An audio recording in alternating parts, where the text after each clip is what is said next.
Faites attention aux personnes que vous faites rentrer dans votre maison. Si Dieu t'a permis d'avoir ta petite vie un genre, ton petit mari, tes petits enfants, ton petit boulot, ta petite vie un genre, évite de faire rentrer n'importe qui dans ta maison. Parce qu'on ne connaît pas assez les gens. Il y a des gens qui trimballent des fardeaux de problèmes. Il y a des gens qui trimballent des fardeaux de disputes. Il y a des gens qui trimballent le mauvais œil avec eux. Est-ce que vous m'avez compris? La personne va rentrer dans ta maison. Là où tout se passait bien, tout allait bien, tout était bien. Dès que la personne rentre là, ta maison, tu ne vas plus reconnaître l'ambiance en fait. Donc évitez. Votre famille, si elle est soudée, évitez de faire entrer n'importe qui. La famille, c'est ton mari, tes enfants et toi. Pas quelqu'un d'autre. Le reste là, ce sont les parents, les amis et les connaissances. Sinon, ta famille, c'est ta femme, tes enfants et toi. Si tu n'as pas de mari, si tu n'as pas de femme, ta famille, c'est toi et tes enfants. Point final. Avant de faire rentrer quelqu'un dans ta famille, réfléchis. Parce que beaucoup de gens ont vu leur famille se briser parce qu'ils ont fait l'erreur de faire rentrer n'importe qui dans leur maison. Vous m'avez compris, non? On a une sœur. Elle est venue ici, là, se chercher. Du jour au lendemain, elle a rencontré quelqu'un avec qui tout se passait bien. Tout se passait bien. Ce quelqu'un avait un enfant. Il a même fait venir l'enfant en question du pays. Il était ici, là. Quand les deux se sont mis ensemble, elle a fait 2 enfants au monsieur en question. Ils habitent dans une maison où il y a 3 chambres et puis un coin débarras. Dans le coin débarras, là, ils ont mis un canapé lit là-bas comme quoi, si quelqu'un passe par là, de temps en temps, la famille de la fille venait, de temps en temps, la famille du monsieur venait. Mais ils ne duraient pas, ils étaient toujours de passage. Donc, les enfants dormaient comment? Il y a la plus grande qui dormait avec sa petite sœur et un autre petit garçon qui dormait dans l'autre chambre, d'accord? Parce que ils ont 2 filles et un garçon. Le petit garçon qui dort dans sa chambre là, il n'a que 3 ans. Il est rentré à l'école cette année. Un jour, la sœur est chez elle avec son mari. Son mari lui dit que là, ça fait 1 semaine que je discute avec un de mes amis qui est là-bas en Italie. Il est venu par la Méditerranée, il a envie de venir ici en France. Est-ce que tu es d'accord que je le fasse venir? La sœur dit que, si tu veux faire venir ton ami, pourquoi tu me demandes? Il dit non, parce que en fait, si je le fais venir, c'est pour qu'il vienne rester à la maison avec nous. La sœur dit que, non, je ne suis pas d'accord. Il dit pourquoi? Elle dit parce que, pourquoi tu veux faire venir ton ami qui vient de je ne sais pas où là dans la maison? Toi, des fois, tu m'énerves, tu réfléchis même. Le monsieur dit que, mais pourquoi? C'est quelqu'un que je connais. La sœur dit non. Je ne veux pas. Moi, je ne le connais pas.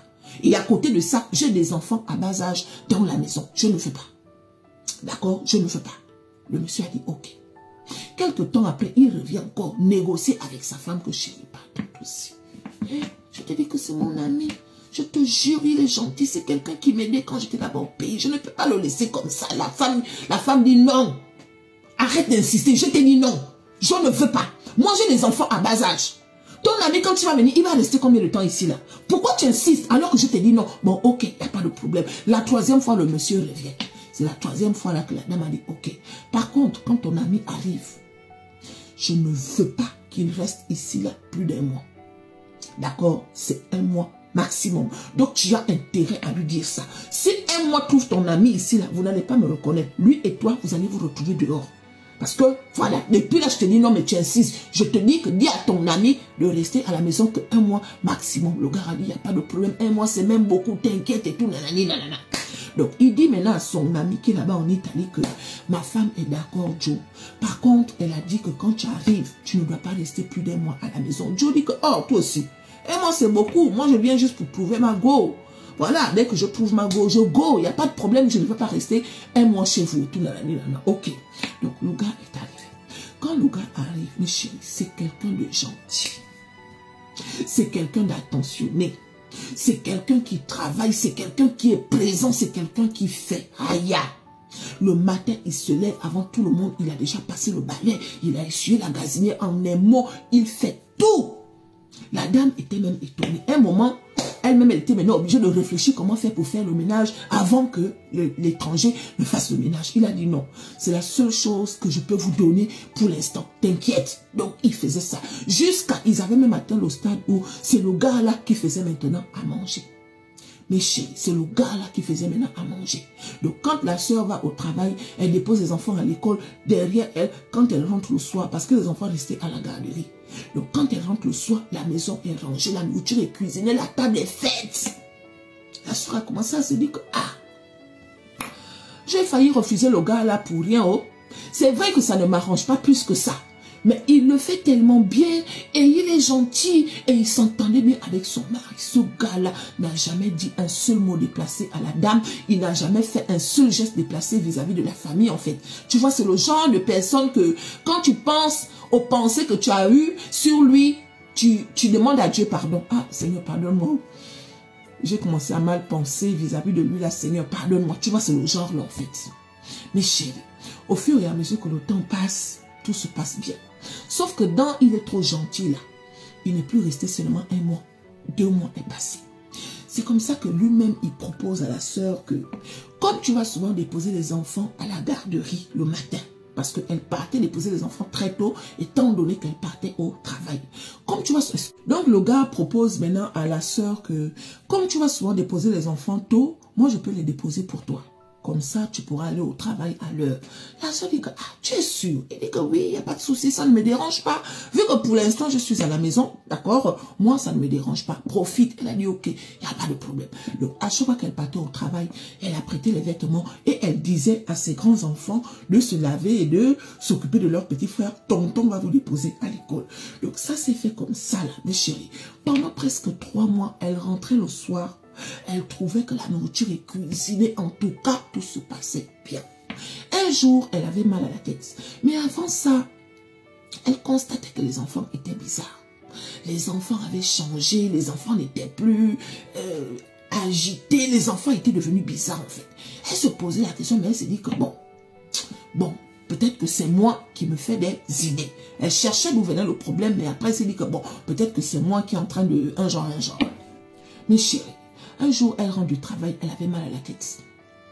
Elle avait mal à la tête. Il y avait un dîner là-bas au travail. Donc, quand elle est rentrée, elle n'a pas mangé. Elle a décidé d'aller dormir. Sauf que quand elle part dormir, là, dans la nuit, elle entend des bruits. Et elle entend... comme ça, là. Mais chérie, elle dit que qu'est-ce que c'est? Au fur et à mesure qu'elle avance, elle va dans la chambre de son fils de 3 ans. Devinez quoi? Ce gars-là était en train de faire les bibones au petit garçon de 3 ans. Il est en train de faire... Le pire, c'est qu'il lui faisait le genre de bibone qui fait que il faisait le genre, son truc-là, tout passé en fait. Donc ça veut dire que depuis un moment, il faisait déjà ça. Quand elle rentre dans la chambre, il y a le noir. Quand elle met la lumière, elle trouve que le gars là est en tenue d'Adam et Ève. Et le petit est en tenue d'Adam et Ève. Donc il est bien en train de lui faire. Genre il a le goût et le petit. Genre comme ça. Ils avaient atteint le stade là. Quand elle a crié. Comme ça. Le gars a fui. Quand il a fui là, il a ouvert la porte. Ils habitaient au 3e. Il a sauté. Donc le coq-pec là, les pieds se sont cassés en fait. Et après quand ils emmènent les enfants à l'hôpital, mes chéris, donc durant tout ce temps-là, quand ils cuisinaient, ils mettaient quelque chose pour que tout le monde dort. Et la nuit, ils faisaient les bibones aux 3 enfants de la dame là, sans que quelqu'un ne sache. Parce que les parents dormaient. On peut faire ça, donc soyez prudents. La nuit, parce que c'est lui qui cuisinait, il cuisinait pour tout le monde, bien cuisiné, la maison propre. Donc il mettait quelque chose pour que la dame et son mari plus les enfants dorment. Comme ça lui-même maintenant la nuit, il se promène dans toutes les chambres, il va faire un coup là-bas, il va faire un coup là-bas, il va jusqu'au petit garçon de 3 ans. On peut faire ça. Donc ne faites pas rentrer n'importe qui dans vos maisons. Parce que le diable s'habille en Prada.